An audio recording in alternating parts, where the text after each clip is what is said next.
भगवान शिव से जब माता पार्वती ने पूछा, गंगा स्नान करने के बाद भी लोग पापों से मुक्त क्यों नहीं होते। एक बार शिव जी महाराज पार्वती जी के साथ हरिद्वार में घूम रहे थे। पार्वती जी ने देखा कि सहस्त्रों मनुष्य गंगा में नहा नहा कर हर हर कहते चले जा रहे हैं, परंतु प्रायः सभी दुखी और पाप परायण हैं। पार्वती जी ने बड़े आश्चर्य से शिव जी से पूछा कि हे देव, गंगा में इतनी बार स्नान करने पर भी इनके पाप और दुखों का नाश क्यों नहीं हुआ? क्या गंगा में सामर्थ्य नहीं रही? शिव जी ने कहा, प्रिय, गंगा में तो वही सामर्थ्य है, परंतु इन लोगों ने पाप नाशिनी गंगा में स्नान ही नहीं किया है, तब इन्हें लाभ कैसे हो? पार्वती जी ने आश्चर्य से कहा कि स्नान कैसे नहीं किया? सभी तो नहा कर ही आ रहे हैं, अभी तक इनके शरीर भी नहीं सूखे हैं। शिव जी ने कहा, ये केवल जल में डुबकी लगाकर आ रहे हैं, तुम्हें कल इसका रहस्य समझाऊंगा। दूसरे दिन बड़े जोर की बरसात होने लगी, गलियां कीचड़ से भर गईं। एक चौड़े रास्ते में एक गहरा गड्ढा था, चारों ओर लपटीला कीचड़ भर गया था। शिव जी ने लीला से ही वृद्ध रूप धारण कर लिया और दीन विवश की तरह गड्ढे में जाकर ऐसे पड़ गए जैसे कोई मनुष्य चलता चलता गड्ढे में गिर पड़ा हो और निकलने की चेष्टा करने पर भी न निकल पा रहा हो।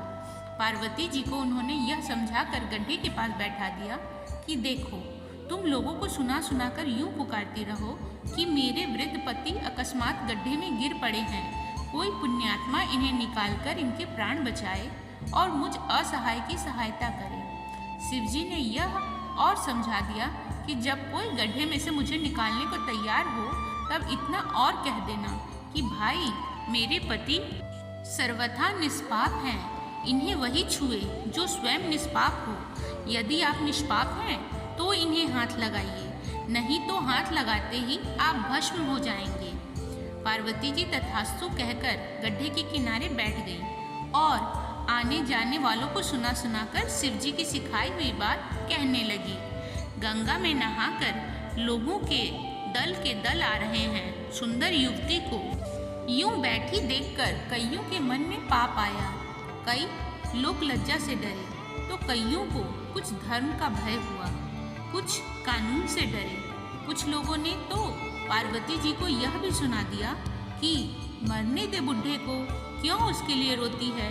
आगे और कुछ दयालु सच्चरित्र पुरुष थे, उन्होंने करुणावश हो युवती के पति को निकालना चाहा, परंतु पार्वती के वचन सुनकर वे भी रुक गए। उन्होंने सोचा कि हम गंगा में नहाकर आए हैं तो क्या हुआ, पापी तो है ही, कहीं होम करते करते हाथ न जल जाएं। बूढ़े को निकालने जाकर इस स्त्री के कथानुसार हम स्वयं भस्म न हो जाएं। किसी का साहस नहीं हुआ। सैकड़ों आए, सैकड़ों ने पूछा और चले गए। संध्या हो चली। शिव जी ने कहा, पार्वती, देखा आया कोई गंगा में नहाने वाला। थोड़ी देर बाद एक जवान हाथ में लोटा लिए हर हर करता हुआ निकला। पार्वती ने उससे भी वही बात कही। युवक का हृदय करुणा से भर आया। उसने शिव जी को निकालने की तैयारी की। पार्वती ने रोककर कहा कि भाई, यदि तुम सर्वथा निष्पाप नहीं होगे तो मेरे पति को छूते ही जल जाओगे। उसने उसी समय बिना किसी संकोच के दृढ़ निश्चय के साथ पार्वती से कहा, माता, मेरे निष्पाप होने में तुझे संदेह क्यों होता है?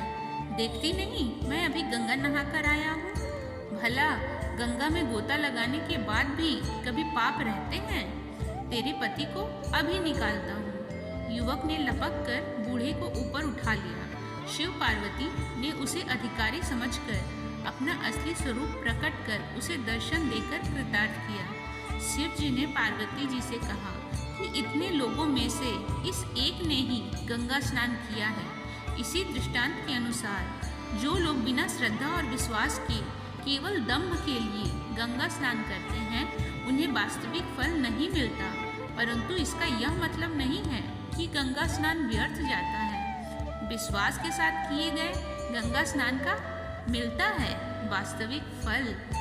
मित्रों, ऐसी ही पौराणिक कथाओं का आनंद लेते रहने के लिए हमारे चैनल को सब्सक्राइब करें और वीडियो को लाइक करना न भूलें।